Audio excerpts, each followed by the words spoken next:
22nd, and we are in the Sheraton Hotel at West Palm Beach, Florida. Okay. This is Elden Auker. When were you born, Mr. Auker? I was born September 21st, 1910. And where? In North Cato, Kansas. Oh, same as Walter Johnson, at least same state. He's in the same state. Very good. Was he one of your idols growing up, perhaps? No, when I was growing up, I didn't know very much about professional baseball. I never followed it because we were too far out in the West. We didn't have professional baseball out there. Obviously you played baseball when you were young. Yeah. Did you have any brothers or sisters who played? No, I had no brothers or sisters. How about your dad? No, my dad never played either. Well, how did you get interested in it? Well, just playing around in the summertime, playing with the kids and started playing baseball. And finally, when I was a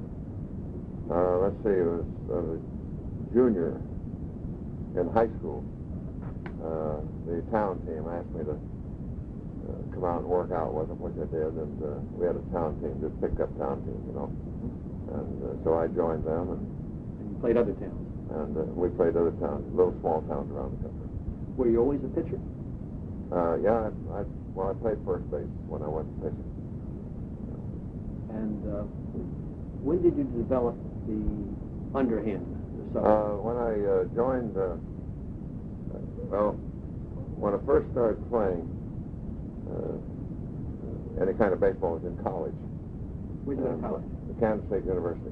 In Manhattan? Yeah, Manhattan. And I had always thrown overhand, but I played football at Kansas State, and before the first game, I had my shoulder, what we call a knockdown shoulder.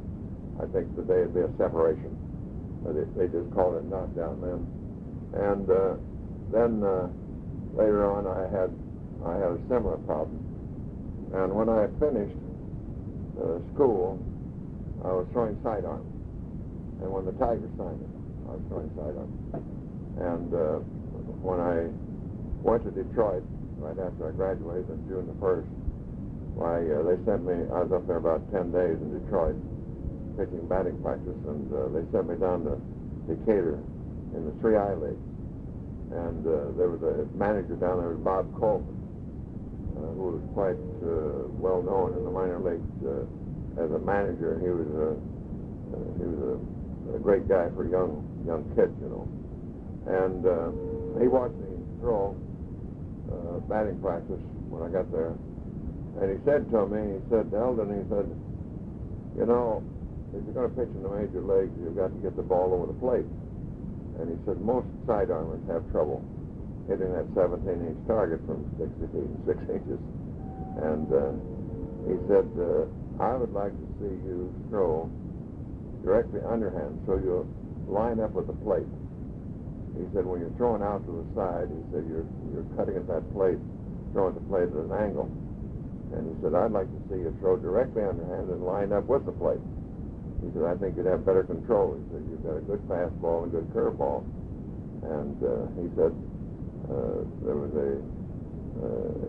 another pitcher for the Yankees, Carl Mays, had pitched for the Yankees years ago, and he threw directly underhand. He's the guy that killed the Cleveland player.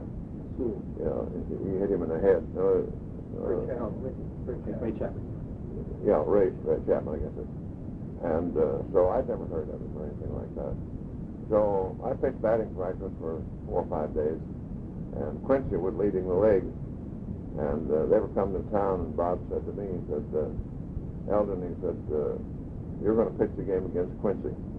He said, you're going to pitch the entire ball game. I don't care how many men you walk or how many hits you get from me. He said, you're out there for 9 innings or 10 or whatever it's going to be. And I don't want you to throw any other way except underhand, which I did. Well, I shut him out, and I struck out something like 14 or 15 men, and we won the ball game 1-0 or 2-0. I never threw any other way since then. Impressive debut. Yeah. Can we just go back to Kansas State a minute? Yeah. You did play on the Kansas State baseball team? Yes. Yeah, I lost 2 games. I lost one to University of Oklahoma and one to University of Missouri in the 3 years out there. And I guess you probably made all conference. Steve O'Rourke signed me with the Tigers. He's a scout? But, yeah, he was a scout for the Tigers. Casey Stengel was a scout for the Brooklyn Dodgers, and Casey wanted me to sign with the Dodgers. But O'Rourke said, well, he said, I think you've got a better chance getting the major leagues with the Tigers because they're building a young team, and Brooklyn's got an old team, got a bunch of old pitchers, and he said, I think you'll do better if you try. This was around 1931, I guess. That was in, yeah. But I graduated in June 1932, and I went from there, graduation, right to Detroit. And then right to Decatur. Yeah. 32, okay. Yeah. And, okay, you won that game, but then it looks like your record was 1-6 in that league. The what league was that? And that was Decatur, the 3I league. Was it? I don't remember. Then you went to Moline later that year. Yeah. And, yeah, the league went broke. Yeah, league went broke. And you went to Moline in the Mississippi Valley. That's right. I guess that obviously is down in the south. Yeah. Mississippi. Had you ever been that far away from home before? Well, just in college where we played football and basketball. I played football and basketball. That's both three sports. And we played, all over West Virginia in football. Bo McMillan was our coach out there. Football was my sport. In fact, my last year in football, Brock Nagurski and another guy came out from Chicago and wanted me to sign a contract with the Bears. They offered me a contract for $500 a game and a 12-game guarantee, which is $6,000. I joined a lot of money in those. Well, sure was. And I signed the contract with the Tigers for $450 a month. But I was just trying to get money to get back to go to school, because I went to school and I graduated pre-med, and I wanted to be a doctor, and I didn't have any money to go to medical school, so I was just trying to earn money to go to medical school. Did you get such a thing as bonuses in those days? No bonuses. Just the opportunity.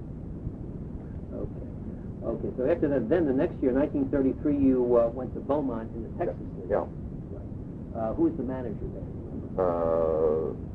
Let me see, Bob Coleman. Same. Yeah, Bob Coleman. Okay. And that was a good year, 16 wins, 10 losses. Yeah, I remember that. Right. Do you remember any of the players you played with or against who went on to prominence in that? Yeah, Claude Passo was my roommate. Claude ended up, I think, with Chicago. He was originally signed with the Tigers, and he hurt his arm. And then I lost track of him after I went to the Tigers. And he later came up with the Cubs, I believe it was. Then he was in Philadelphia. And I haven't seen him since then. He pitched that one-hitter in the 45 World Series. Yeah. Claude ended, before he hurt his arm when he first came up. In fact, we got to Beaumont. He got in Beaumont, to Decatur. He went to Millsaps College. And he got into Decatur the night before I arrived the next morning by train. And he called me rookie. Yeah, seniority by a few hours. And we were roommates all the time from there on. Very good friends. Okay. Now, later that year, you came up to Detroit. Yeah. Towards the end of the year. Yes. Can you remember your first game? My first game, I believe it was against Chicago. I went in to relieve against Teddy Lyons. I met the team in Chicago.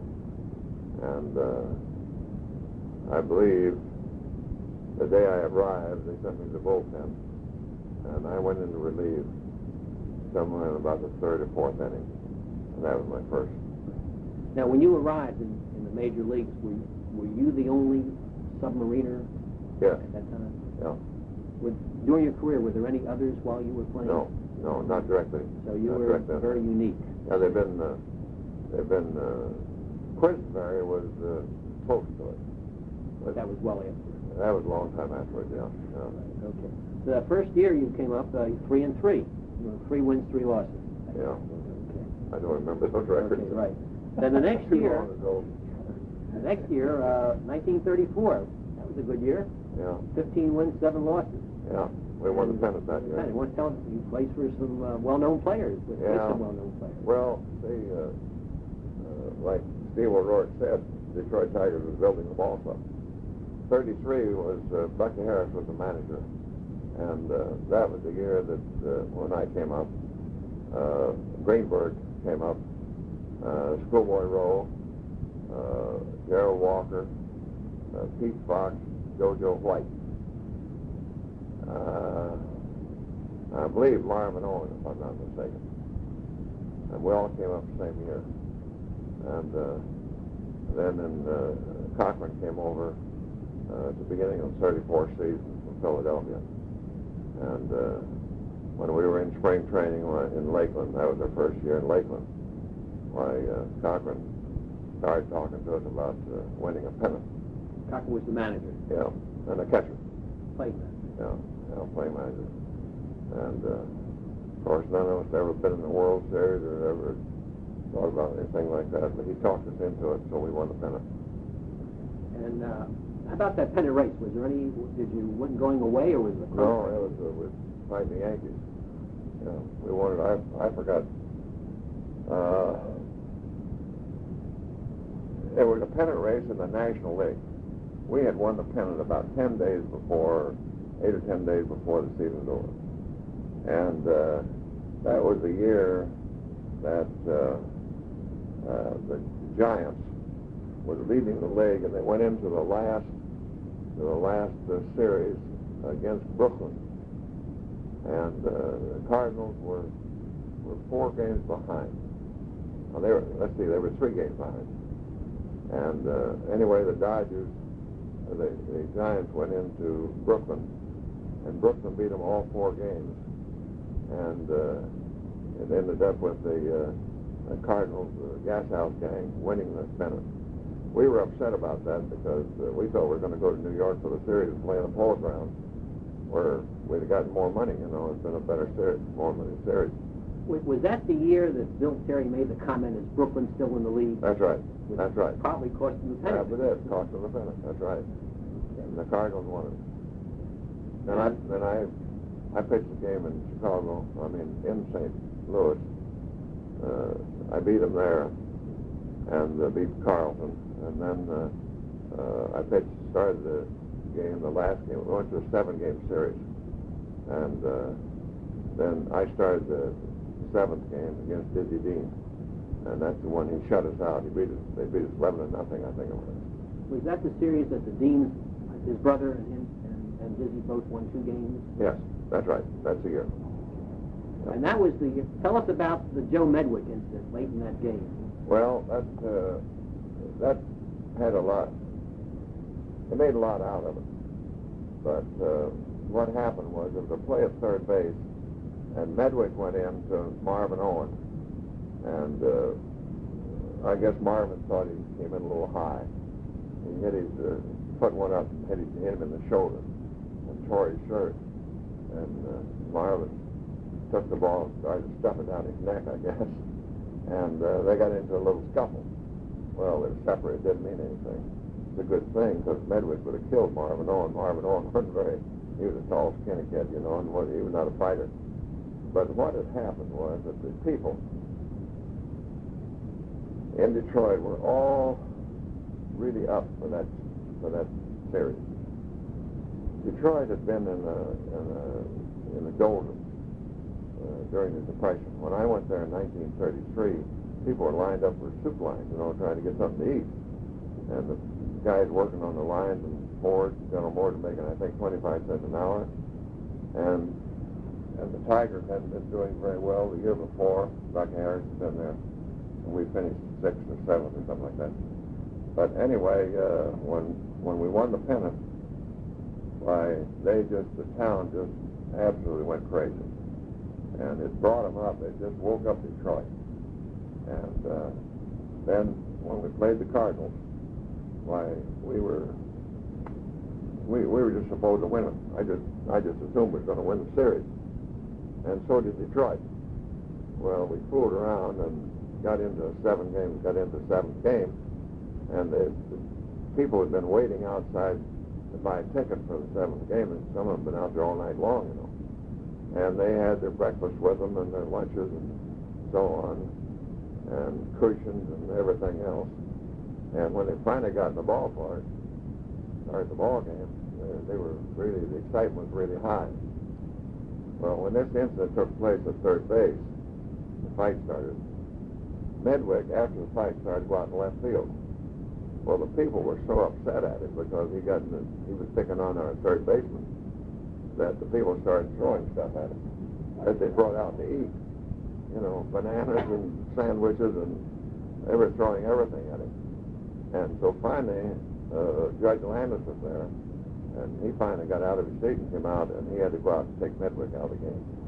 But it was more of a psychological thing than anything else from the standpoint of the people, because the people were very let down. Yeah, they were frustrated. They were killing us. Well, they were killing. They were frustrated, and everything went wrong. Everything went wrong in that thing. I left the ball game in about the third inning or fourth inning. It's 0-0. I got the bases loaded, and two men out, and Frisch hit a ball off of Greenberg's glove, rolled down the side into a drainage ditch, a little drainage, concrete drain that was there, and Pete Fox came in and slipped and kicked the ball down to the dugout. Cochran finally ended up fielding the ball down to the dugout, and 3 runs scored. They took me out, put in Schoolboy, I think it was, and then Tommy Bridges, and I think they got 7 runs in that inning. And it just all broke apart. And then, of course, he was in good shape that day, and we didn't do anything. We couldn't get the ball out of the infield. And he beat us, I think, 11-0. So the people were really upset. Okay. About what kind of salary were you getting once you got into the majors? Well, I signed for $450 a month. And I really can't recall what I was making. I was probably making maybe $600 or something like that when the season started. I don't know, maybe more than that. But maybe I was making $1,000. I forgot. But about 6 weeks into the season, why, Mr. Navin gave me a $2,500 bonus, and then I got another $2,500 bonus later. And so I was probably making $8,000, something like that. It wasn't bad for that, for the depression. No. After the 35 season, well, I said I was making $11,000. And when the 35 season came around, Mr. Navin had died, and Mr. Briggs had taken over the ball club. And they sent me 3 contracts, and I sent them back unsigned. And I was living in the winter. My wife and I lived in Lakeland, Florida. That's where we trained that winter. And so they sent me the 3 contracts, and I sent them back unsigned. And I got a call from Mr. Briggs' secretary, Shevlin, his name is Johnny Shevlin, and wanted to know if I'd come to Miami and talk to the old man, talk to Mr. Briggs about contract. Well, he was a paraplegic, you know, and he hadn't walked in 10 years. So I went down to his house in Miami, got out on the boulevard there. But anyway, I went in his office, and he said, why didn't you sign those contracts I sent you? And I said, well, it wasn't enough money. He said, how much money do you want? And I said, I want $15,000. Well, he started swearing, and I thought he was going to walk out of the room. And I got up and started to leave, and he says, where are you going? I said, well, you asked me a question. I said, you get all upset. I said, no, you should be sitting here. He says, sit down. He called Joe Shevlin. He says, give him a contract for $15,000. So I know that was that's why I was getting paid in 1935. Right. Now, when you came in 33, was Babe Ruth still around? Oh, yeah. Oh, yeah. Can you tell us maybe some of the players you... Well, in fact, our first trip when I joined the Tigers, we went, right after I got there, we made the Eastern Swing. And the first, that was when Harris was there, Buck Harris. And so we go to New York, out of Detroit, and Bucky sent me to the bullpen. And we had a pitcher named Carl Fisher who was pitching, and he got in trouble in about the third inning, I think it was, or something like that. And they called me in from the bullpen, and I loosened up, and Ruth was the first hitter. Oh my God. And I threw 4 pitches. That's the first player The you first faced hitter, against in the majors. first in the Yankee Stadium. The first guy I faced in the Yankee Stadium. First time I was ever in New York, the first time I ever saw Yankee Stadium. I struck him out on 4 pitches. And then I got Gary out, and then I finished up the ballgame. I got to know Dave pretty well.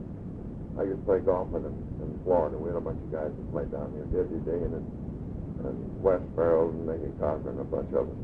We used to play golf in the wintertime, and Dave used to play with us all the time. We played with about 3 years.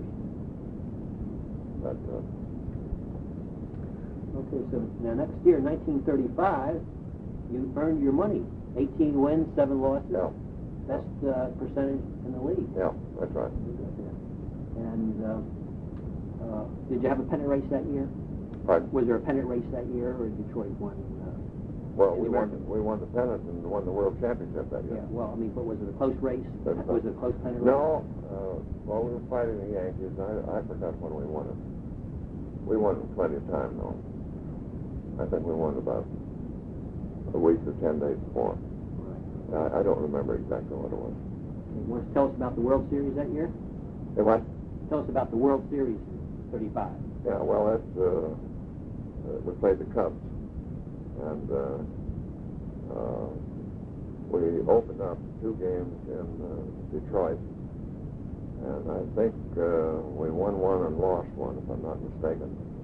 Lon Warnicki, I think, beat school, if I'm not mistaken. But anyway, I opened up in Chicago. We went 2 games in Detroit, then we went to Chicago. And I opened up in Chicago against Bill Lee, who had led the National League in pitching that year. And we both went to the, I think, 7 innings. They were tied up 2-2. We were both taken out for pinch hitters. And then we ended up winning the ball game in the 12th inning, I think it was. But then I was scheduled to pitch the 7th game if it went 7 games. But we won it in 6 games. 6th game we won it. So it Which was okay with you. So it didn't. Pardon? Which was okay Oh, with you. the quicker the better. Quicker the better. Yeah. Now, if you were underhand pitched, was there any kind of, I guess, could there have been some criticism or something, the fact that you were pitching so much differently than everybody else? Well, some of the hitters had problems with it. Roos told me, as did Joe DiMaggio. They both told me that they had trouble picking up a pitch on the delivery. I had pretty good success with Joe, and he told me we ended up being good friends, and I talked to him quite a lot. And he said to me, he said, "I just can't pick up your pitch." He said, "I can't." He said, "The way you're delivering it," and he said, "I can't pick it up. So it's right on top of it." And Ruth had the same problem. He told me the same thing when we were playing golf. And of course, I pitched against him in 33, 34, and 35, I think. Then he quit. No, let's see. He went to Boston 35. I think it's 33 and 34. But some of the guys had trouble. Some others didn't. Tommy Hendrick mentioned you. Interviewed him last year. Yeah, Tommy. Yeah. Yeah, Tommy. I had trouble with Tommy. He could hit me at night, I think. He said that. He said he was the only Yankee that really had some kind of success against you. Yeah, that's right. Yeah, I had pretty good luck with the Yankees, but I couldn't get that Hendrick out to save me. He hit me. You had a fastball. What other pitches did you use?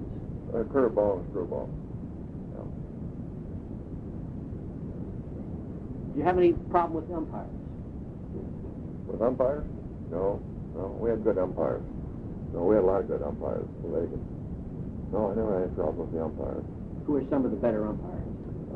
Bill Summers, Bill McGowan, George Moriarty, Cal Hubbard, Harry Geisler was a pretty good one. I can't remember the rest of them. All right, so 1936, Won 13, lost 16. In 36. In 36? 36, right. I won 13, lost 16? Right. I did? Yep. I didn't realize that. But next year you came back 17 and 9. That was in 30. 37. 30. Let's see, 36, that was the year that Cochran got hit in the head. Sort of Yeah, changed his career. Yeah. And then Who was the fellow that threw the pitch? Bump Hadley. Yeah. And then in 1938, you were 11 and 10. No. And 1939, you were with Boston. That's right. How did that happen? Well, Marvin Owen was retired, third baseman. And they needed a third baseman. And Boston wanted some pitching, and they had Pinky Higgins as their third baseman. And they had a young guy coming up, Jim Tabor coming up. And so they had two third basemen, so they traded me for Pinky. Pinky came to Detroit, and I went to Boston.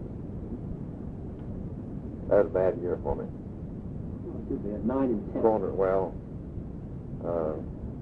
Cronin was a playing manager and played shortstop. And Joe was a very nervous type of guy. Joe was a nice person, but he had a habit of running out on the pitcher's mound and telling you how to pitch. And I found out that after a game, my first game I guess it was, I found out that he was giving the signs to the catcher whether I should throw a fastball or a curveball or whatever pitch to make. That was completely different than I've been pitching for 6 years.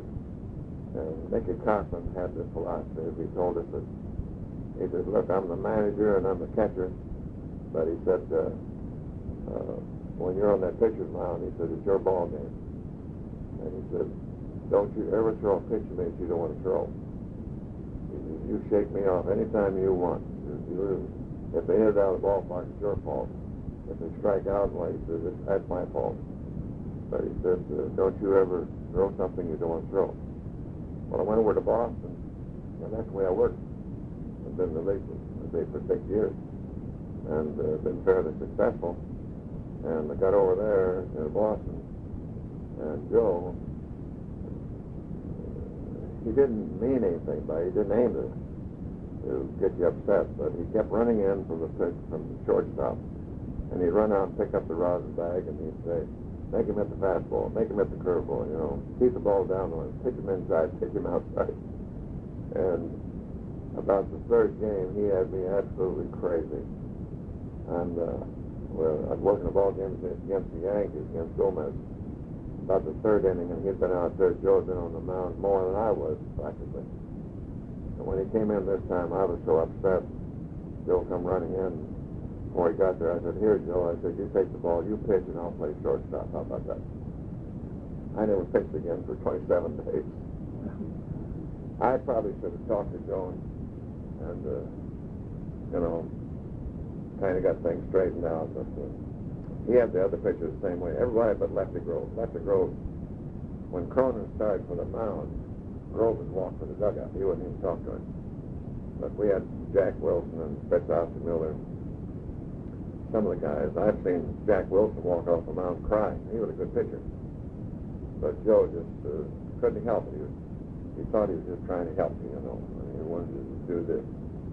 So it was a bad season. I just didn't enjoy it. I was upset most of the year with him. I just couldn't walk on the mound and concentrate on what I was doing with him running back and forth on the mound. And I told him, I said, Joe, I said, God, just stay away from it, see. But he wouldn't do it. He just kept it up.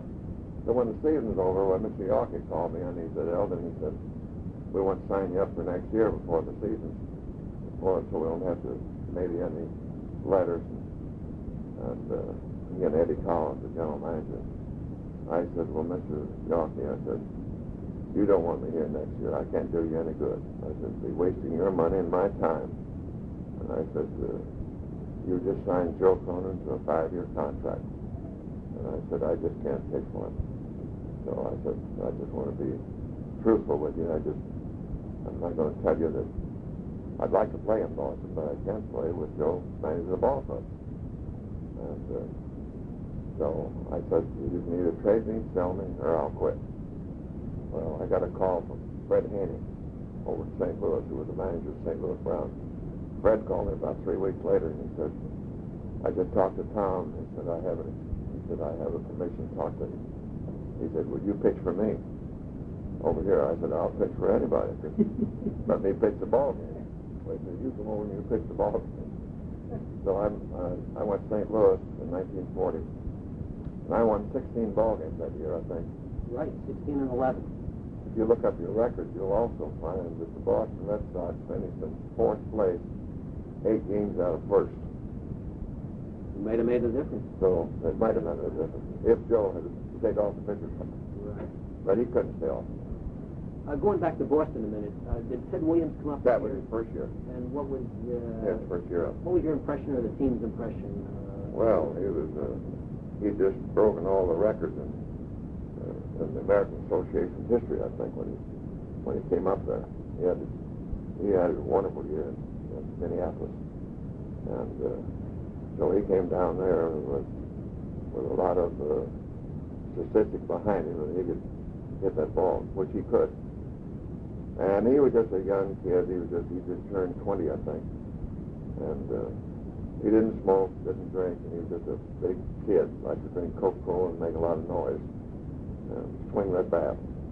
And he was just a kid on the club. In fact, we just called him a kid. And he acted like a kid. He was kind of immature. But he could play baseball. He could hit. And surprisingly, he never got credit for it, but Ted was a good outfielder. One of the things about Ted was he took such long strides, and he also studied the hitters. Ted was a student of the game. In spring training, he drove about us pitchers, that drove us all crazy, because he was always asking about the opposing pitchers. You know, what kind of a pitcher is roughing? You know, is it fastball, is it curveball? What's his best pitcher? Gomez, what about him? How about Teddy Lyons, you know? How about Tommy Bridges? What about this curveball? You know, just going, he just drives you nuts talking about it. And I think when the season opened, he knew more about the pitching staff in the American League than some of us have been in the league for years. But Ted was a student of the game, and he watched the hitters when we played the opposing team. And he got himself in position. Nobody, no coach or anyone on the bench ever had to move Ted Williams in the outfield. He moved himself. That was something that he studied the hitters, and he knew where to go. And as a result of that, he didn't get the credit for the kind of fielder he was. He didn't make these run and dive and catch when guys were out of position. The outfield, they should have been, you know, farther to the right and then over to the left. And in order to they either got a hit or else they made a dive and catch or save it. Well, it had been Ted had been standing there and caught it in his glove very easily. But he wasn't given credit for any other excellent arm. His control very accurate. In fact, I think he started out as a pitcher, if I'm not mistaken. But Ted could throw very accurate on it. And never threw to the wrong base. I never saw Ted Williams ever throw to the wrong base. He was like DiMaggio. DiMaggio never threw to the wrong base. Okay, back to the Browns, 1940. They were one of the lesser teams in the league. I think when I went there, we were in 6th place. Yep. Who were some of the players? We had George McQuinn at first base. Don Hefner was second. Johnny Berardino came up as shortstop, and another shortstop that's been around, Alan Strange. Been around. Harlan Cliff was at third base. We had Walter Zednick and Rip Radcliffe. Been around for a while. Joe Grace was an outfielder and filled in as catcher once in a while. Bobby Swift was the catcher, and we had Rick Farrell was the catcher. pitching? And we had Johnny Niggling. A knuckleballer. Yeah, a good one. He didn't get the credit. He was a pretty good pitcher. They later got, I think it was in 41, they got Danny Dalehouse.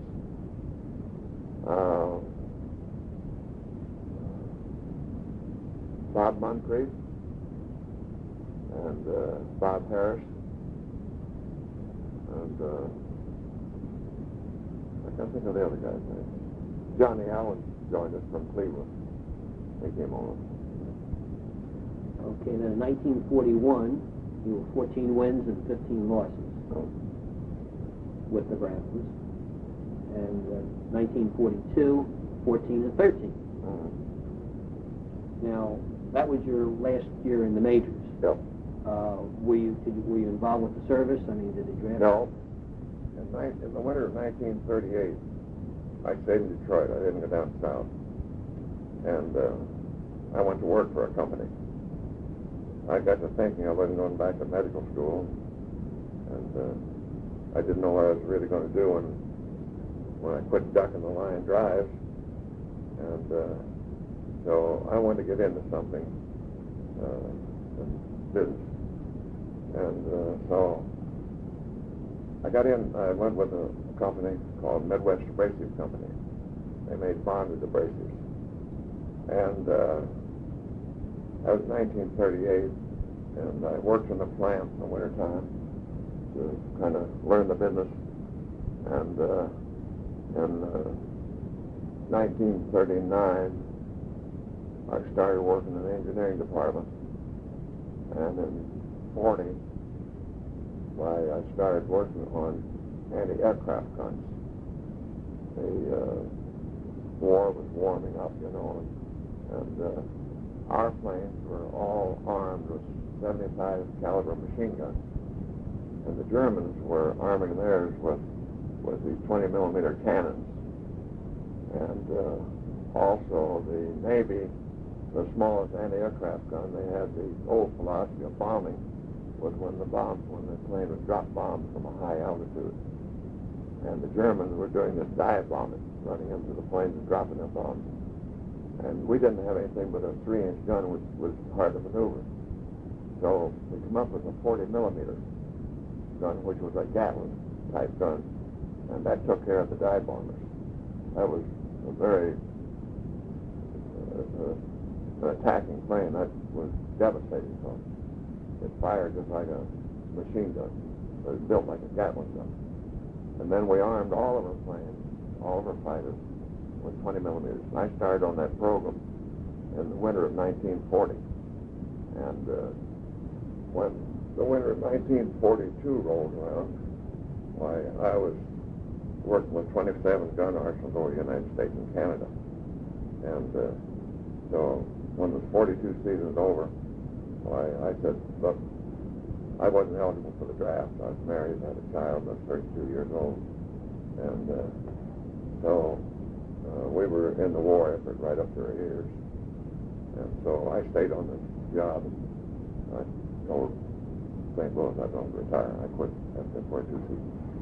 And I stayed, worked on anti-aircraft all during the war.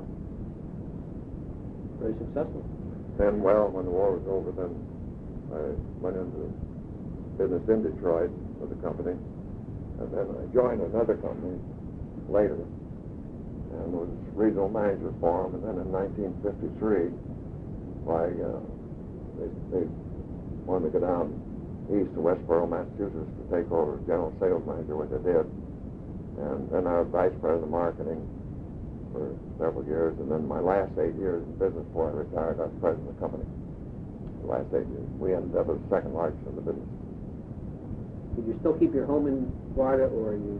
Now? No, during this period, did you still keep your home in Florida? No, we lived in Massachusetts for 24 years. That's where our plant was located.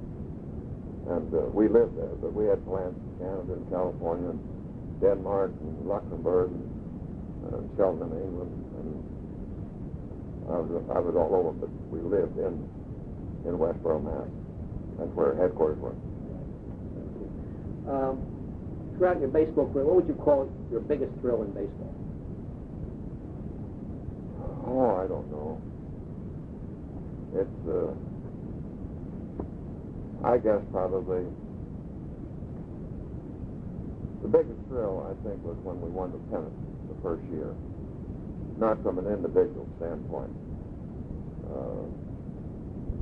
That's more from a team standpoint, which was thrilling, because we were all a bunch of kids, you know, and we won that pennant, and that was really a big deal for the team. And I don't know whether, as an individual accomplishment, I guess maybe I put the,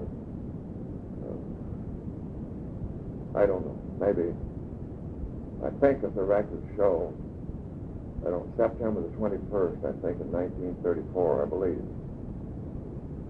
I think I shut out the St. Louis Browns 2-0, and that clinched the pennant. That was one of them. I think that's the record that showed it. It's either 34 or 35. And then, of course, I beat the Cards, my first World Series game. I beat the Cards over in St. Louis. And then, of course, they beat me the 7th game. It's hard to pick out one single thing.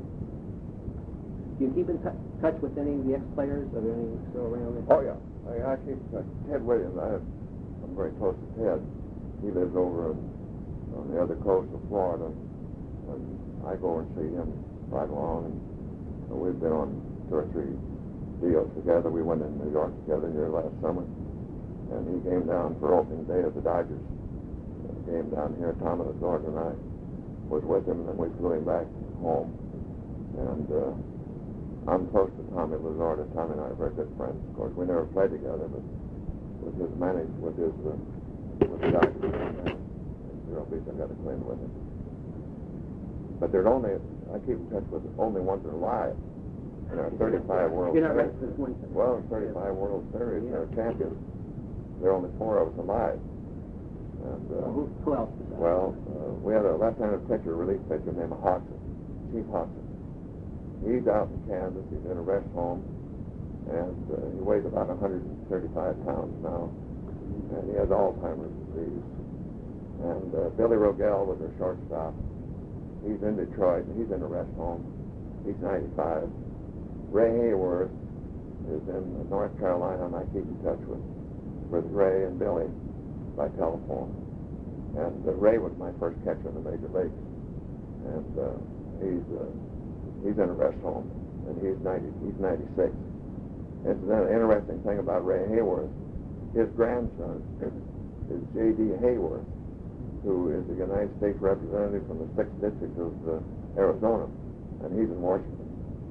He's a great guy, J.D. Hayworth. If you know anything about politics, or you'll be hearing a lot about him.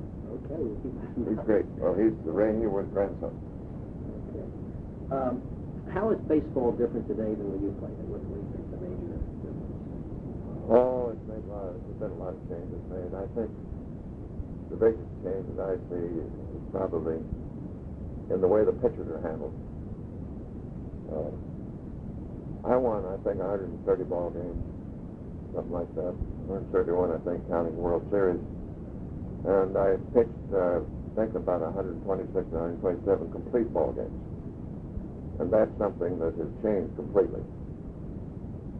Today, is that right? Close. I had 130 on the record, but Yeah. not the World Series game. Well, the World Series game. Well, anyway. Close enough. Yeah, anyway, that's something that is sort of in the past right now. Oral Hershiser is a good friend of mine. I talked to Oral here a couple of years ago. He asked me how many complete games I pitched, and I told him. He said, my God, he said, I wouldn't win that money if I pitched till I was 60 years old. He said, I couldn't pitch that many complete games. The management and the handling of the pitching staff has changed a lot.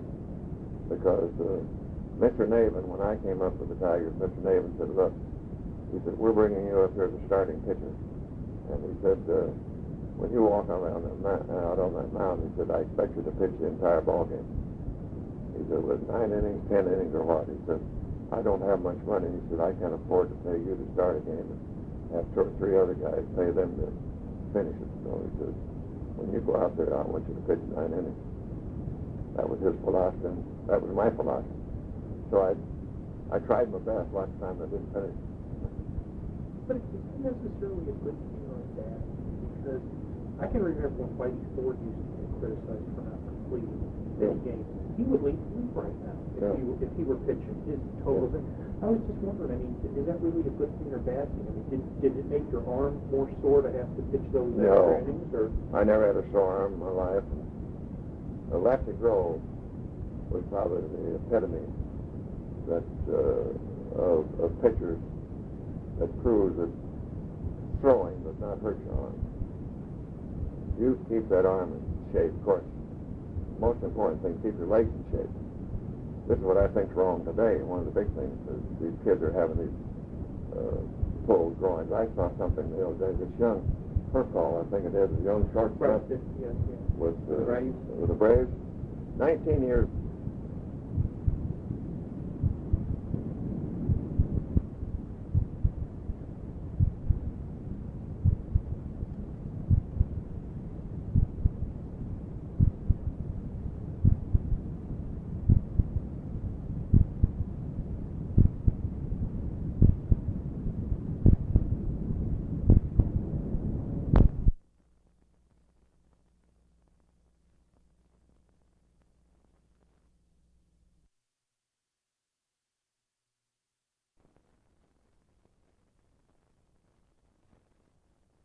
Legs was the better your arm. If you keep your legs in shape, you're not going to hurt your arm. Recently, there was a movie put out called The Life and Times of Hank Greenberg. Yes. Did you get a chance to see it? Yes, I have a copy of it. Copy? Yes, the girl that produced that. Oh. I had interviews, about a 2-hour interview with the group that made that film. They came down to Vero Beach. That bring back some memories? Oh, yeah. Yeah. I played with Hank for 6 years. Great guy, very close friend. I knew his dad and mother and his brother Joe and his sister. And I know Steve, his son, and Greenberg have been good friends of ours. His dad and mother are great people. Hank was a wonderful person. I think they did a good job on that film. They kind of stressed, I think, just a little bit too much about the ethnic end of it. Because Hank was never, on our ball club, Hank was one of us. We were just like brothers. Right? If I'd had a brother, I would love him more than I did Hank Greenberg, because he was just a great guy. And we were all that way, you know. And we never ever had anything like this ever come up. I never heard the stand. When we were in Detroit, Hank was a very popular man. Of course, he was a great ball player. That's what made him, you know, besides himself.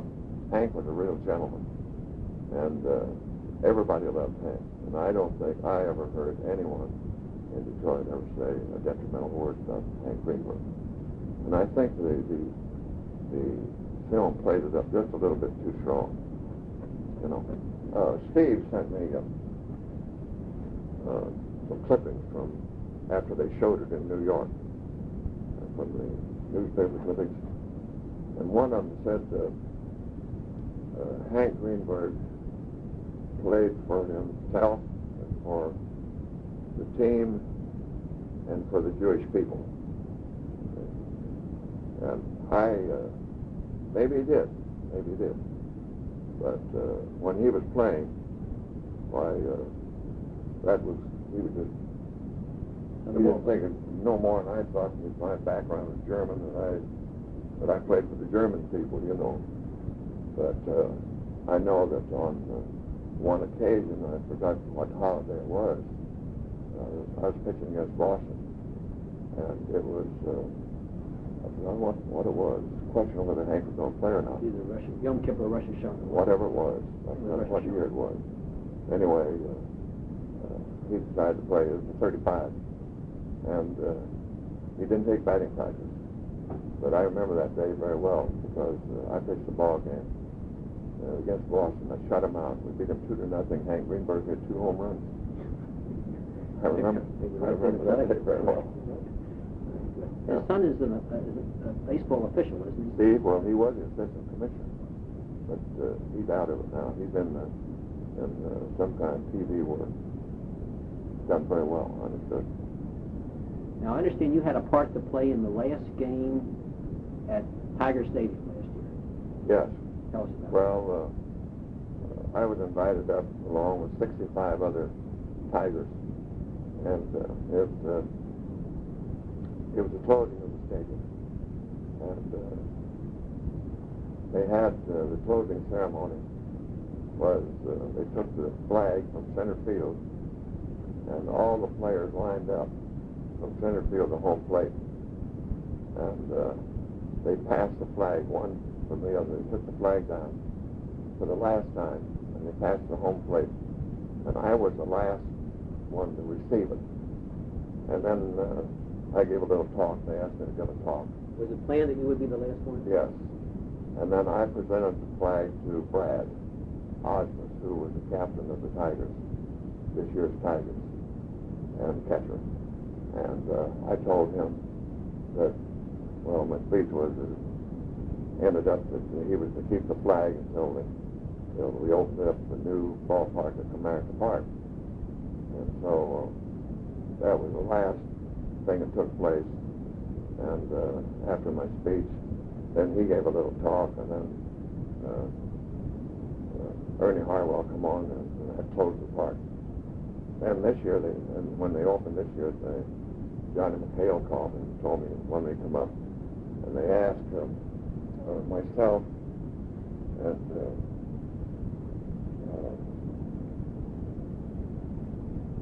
let's see who else. Kaline and a couple more. There's only 4 of us were there. And they asked me if I would go to center field, and they passed the flag back. The others, the 65 weren't there, but they took the Current players? Little League and all the politicians in Detroit and all of them. And it was passed to the commissioner, and then the commissioner gave it to Brad and me, and then they raised the flag. Yeah, nice on him. Yeah. Okay, well, I want to thank you very much. It has been very enlightening, and Thank you. Enjoyed talking to you. thanks a lot, and I'm glad fellow Sabre member. Well, it's been a long time since some of those things I even thought about.